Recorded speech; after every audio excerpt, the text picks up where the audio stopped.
without your Ate Ea and yung ibang ates. Kamusta naman yung adjustment niyo? Siguro po, since rebuilding team talaga kami and bago sa amin po kasi na bago lahat, alam mo yung parang mga bata kami naiwan. So, mahirap siya kasi nga, alam mo yun, malaking kawalan po talaga sila Ate Ea as a leader and as a senior po talaga. And so far po, from our previous league naman po, which is in Shakies, naging okay naman po. And since po nun kasi parang wala kaming expectation, pero ayun, nag-perform naman po kami and mas naglaro kami ng walang pressure. And ayun, nakita namin na parang kaya naman pala talaga na wala sila ate.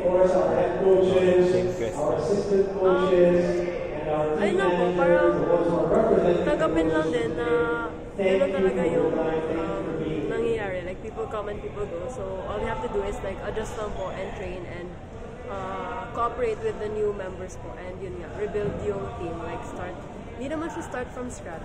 Kasi may na-reach naman kami. Maging mas consistent lang and mas mag-improve. Para sa inyong dalawa, gano'ng ka-challenging so, at saka gano'ng kayo ka-motivated na makabawi kayo from last season? Siguro from last season kasi ano na parang pag kinumpare mo yung mga players last season, parang nandun na po kasi yung lahat. Nandun sila Ate Milena, Ate Ea, Ate Aimee, yun. Parang feeling ko yun, yung time na yun, parang feeling ko po sobrang strong na namin na parang, alam mo yun, talagang sayang last season. And ayun, talagang this season po, mas syempre gutom kami. Kasi nga, yun nga sayang last season. So, ngayon po, ayun, mas motivated po kami, lalo na kami, mga bata. Ayun. Same po, we want po na may ma-prove naman kami na at least from our pool of players, parang may ma-reach kami sa team na kahit kami. Reg, bilang scorer, is kayo ng mga spikers yung mag-aating atin sa naiwan ni Ea at saka ni Milen.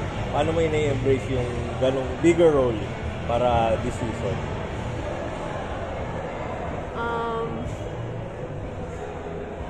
Just do my best po, like kami lahat. Siguro, wag po magpadala sa pressure na yun nga, like, parang scorer ka,